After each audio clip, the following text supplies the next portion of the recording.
What's up, guys? It's your boy Justin with another fantasy book review. Today we're reviewing The Summer Tree, which is the first book in the Flonavar Tapestry, this crappy stand. Oh my god, this crappy $5 stand I got at Chapters, where I bought this book. Yeah, so this is book one. I'm only review. This is an omnibus that collects all three books.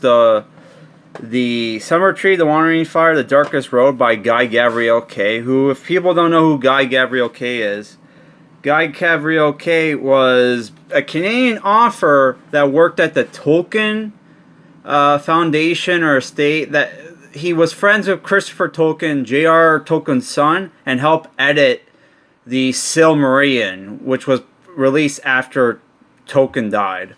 Right, so obviously he studied Tolkien's works, and you can tell right away with the book, right?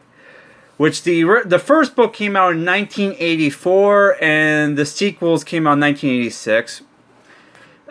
Yeah, so it's basically a Western style isekai book where 5 college students that some of them are in law school. I think some of them are in nursing school or something. Not nursing school, like training to be a doctor, but they all go to the same university apparently, the Toronto University, and they're there to see a lecture by this famous philosopher, or like yeah, I figure like basically he's like a Jordan Peterson type called Leandros Marcus.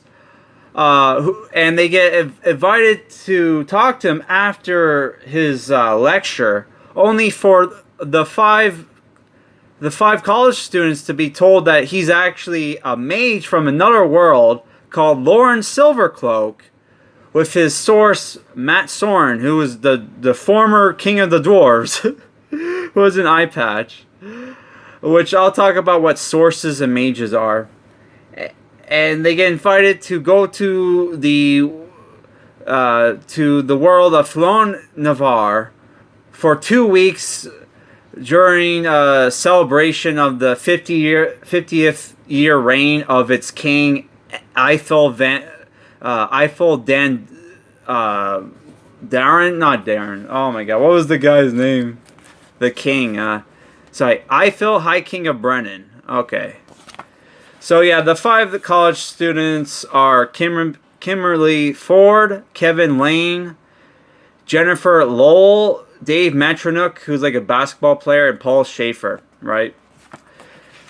So yeah, they go to the world, the fantasy world, think it's going to be fun and games, but not realizing that they're there for some kind of secret reason. And that all hell is going to break loose because the Dark Lord of this book is stirring. Like in all Tolkien style fantasy books, right? Which I should mention, the first book in this series is only 250 pages, but despite the fact it was only 250 pages, look how thick the texts are in a single page, man. Like, holy crap. It took me all week just to read the first book, The Summer Tree. Alright. Yeah, so what happens in the book, is that immediately things get screwed up when they get there. One of the college students, Dave Matronuk, who's like the basketball player, disappears, gets thrown into another part of Flonavar, like in a dangerous part of the Flonavar where there's like orcs and goblins around, which are called the goblins are called Slart Alfar, and the orcs are called Urngrlox or something like that. While our other characters are basically in the first half of the book have to deal with palace intrigue because the king is dying. There's a drought in the land, and there's some political bullshit going on because the the heir to the throne, who's actually the second son, Diarmuid, aka Lancer from Fate Zero. Even though he looks nothing like Lancer, but he's similar to Lancer because he's like kind of a womanizer, but he's also a drunkard. Is kind of unfit for the throne, and the eldest son was exiled because he undermined his father's reign. Because there's a thing in the book where they have this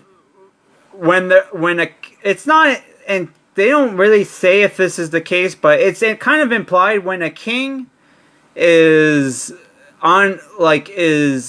unworthy of his reign or whatever, he gets called to the summer tree, where he's called to basically sacrifice himself to a tree for 3 nights, and if he can survive for 3 nights, the drought will end and it'll be rain, right? But the king is old and doesn't want to do it. That and the fact that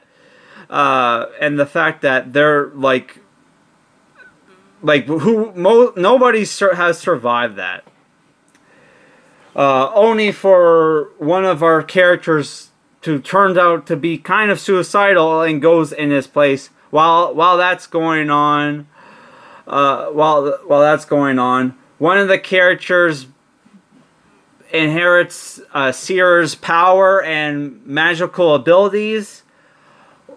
While at the end of the book, one of our characters gets whisked away by a monster black swan and taken to the Dark Lord, where the book ends on a cliffhanger with our characters all together.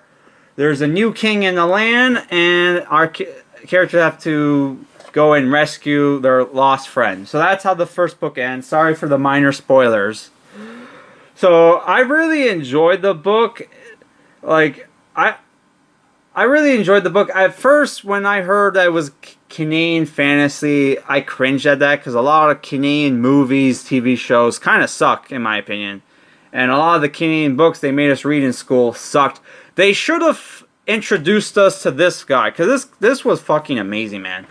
The world building was top notch. The characters were great. It's not just there's lots of different fantasy races. They have their own version of elves called Leos, Alfar, which are basically like light elves. I like the whole magic system where basically the mages are OP, but they kind of have a weak point because their magic comes from another person called their source, where every time they use magic, it comes from their source of stamina. So you could pretty much one-shot a mage if you get rid of his source, right? So, which I wonder if that's going to happen in the book. They also introduce different kinds of people, like the Dalray, which are basically a cross between Native Americans and maybe Mongolian raiders or something. I don't know. Like they're pretty. I would say they're mostly this like. They're mostly just Native Americans, right? Basically, yeah. They even have their own like vision quests, where they go in the woods to try to find their spirit animal, and one guy finds his spirit animal, and it's a fucking unicorn, a flying unicorn that he's destined to use in the war against the evil one. Which the scene where when the evil one, I forget the guy's name, reveals himself, that was pretty fucking OP because we got to see the different reactions of the different people. So Flonavar reacting to the evil one.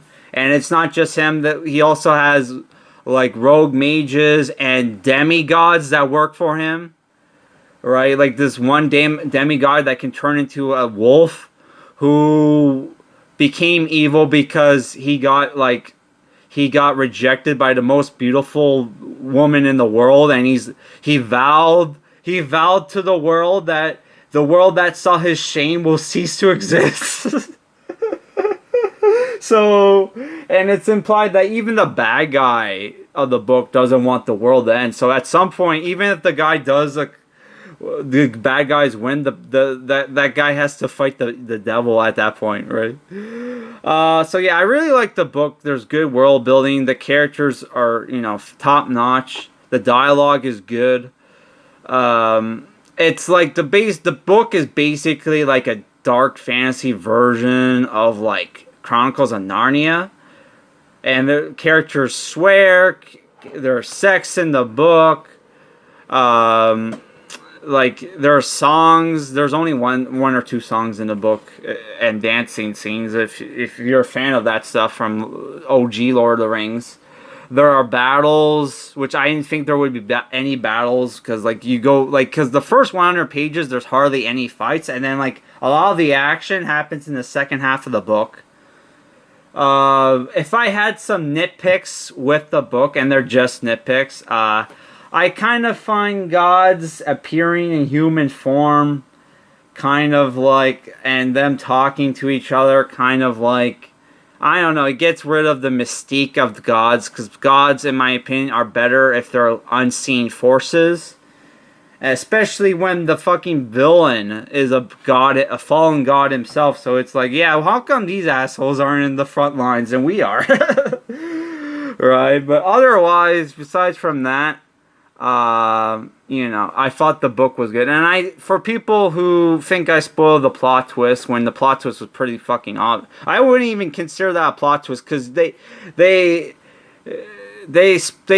revealed, like, right at the beginning of the book that, yeah, there's a bad guy that's imprisoned under a mountain, and the college kids are like, is he still alive? And he's like, oh yeah, he's still kicking. Which how the guy, I kind of got, this book came out after David Eddings' Pawn of Prophecy, but the villain of the book has a similar look to David Eddings' bad guy in the Belgarath, because he's also a fallen god who had a missing hand, and this guy has a missing hand. All right, so I might, which the Pawn of Prophecy, I'm pretty sure came out before this book, but you know, the book didn't. Besides from that similarity, I'm not saying this book ripped off Pawn of Prophecy. So yeah, it's nice to read a classic fantasy novel. When I was reading like shitty light novels and D&D books.